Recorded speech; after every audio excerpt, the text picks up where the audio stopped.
तो magnetic field का variation time के साथ और डिस्टेंस के साथ सेंटर से दोनों से है।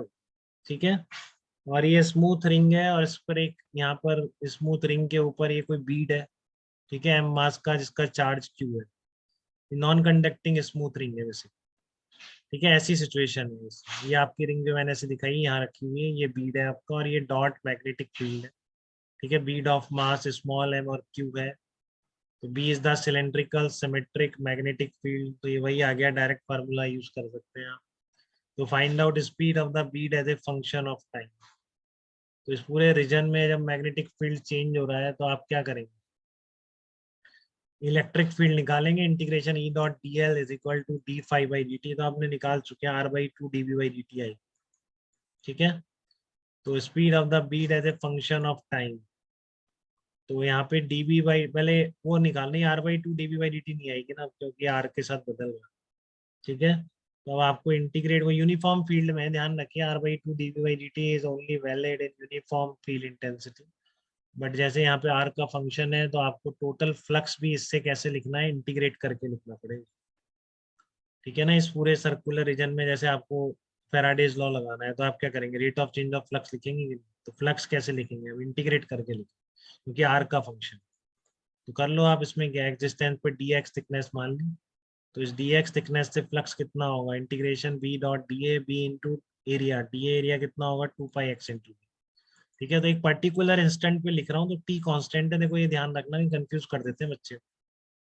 आप वेरिएबल्स किसके रिस्पेक्ट में देख रहे हैं समझिए, मैं एक पर्टिकुलर इंस्टेंट पे फ्लक्स देख रहा हूँ तो इंस्टेंट में टी तो फिक्स हो गया। ठीक है, तो ये इंटीग्रेशन के बाहर आ जाएगा। इस लूप में जो आर के साथ वेरी कर रहा है उसको मैं अकाउंट में ले रहा हूँ एक पर्टिकुलर इंस्टेंट ऑफ टाइम पर। इसलिए आपका B naught two pi t बाहर आ गया और जीरो से आर तक इंटीग्रेशन क्या हो जाएगा, टू पाई आर हो जाएगा। और क्या होगा, सारे डी एक्स को ऐड कर दोगे तो ये एक्सप्रेशन आ रहा है, देखो B naught two pi r into t a, t है देखो पाई लगता है मेरा, टी बहुत बड़ी दिक्कत हो गई है मेरे साथ, बट ये आपका टी है। ठीक है ना, ये आपका टी है, B not into two pi r into t, ये आपका फ्लक्स है।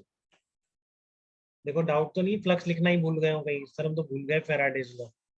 ऐसा तो नहीं लग रहा है किसी को कि एक यूनिफॉर्म लूप में मैग्नेटिक फील्ड है तो उससे आपको रेट ऑफ ईएमएफ निकालना है इस लूप में। तो आप फ्लक्स लिख के डिफरेंशिएट ही करते हैं, तो ये फ्लक्स लिखा है, डिफरेंशिएट किया, अब वो आपको पता है कि इंड्यूस इलेक्ट्रिक फील्ड की डेफिनेशन से और ईएमएफ की डेफिनेशन से बेसिकली कि वो किसके बराबर होगा, integration E dot d L के बराबर। ठीक है, ये इसमें टोटल फ्लक्स है तो आप इस पूरे को कर दो, देखो टाइम के साथ फ्लक्स ऐसे वेरी कर, तो d phi by d t still constant है, B not into two pi r. ठीक है, तो आपका निकाल लगा दो मतलब इस लूप पे, तो E equal to B not आ गया। तो फोर्स कितना लगेगा, क्यू ई बाई एम। तो बस टी टाइम पर वेलोसिटी कितनी हो जाएगी, ये जो बीट चल रहा होगा इस पे टेंजेंशियल फोर्स लग रहा है क्योंकि इलेक्ट्रिक फील्ड हर जगह टेंजेंशियल है बेटा, ये बात इंपॉर्टेंट। ठीक है, हर जगह टेंजेंशियल है तो इस तरह से इस बीट को घुमा रहा है, तो वैसा ही प्रॉब्लम हो गया है। बस में ये कि आपका बी यूनिफॉर्म नहीं हुआ, वो भी आपने इंटीग्रेट करके लिख लिया। तो मैं वो नहीं भी बताता तो भी लिख लेते हैं आप, वैसी कोई बात थोड़ी। ठीक है, तो इलेक्ट्रिक फील्ड बी नॉट आया, acceleration q E by m, तो वेलोसिटी निकालनी है तो v equal to u plus a t लगा देंगे बेटा, और क्या करेंगे।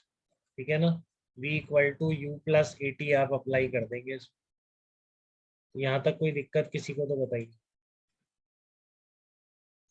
ये प्रॉब्लम भी वैसा ही है, पहले electric field magnetic field change हो रहा है, इलेक्ट्रिक फील्ड पैदा हो रहा है, उसमें यूनिफॉर्मली चार्ज रिंग थी, इसमें एक फील्ड है। ठीक है, तो ध्यान रखें r by two d B by d t directly लगाने की गंदी आदत पड़ जाती है, तो यहाँ पर फिर आर का फंक्शन बना देंगे आप सबको, गलत हो जाए।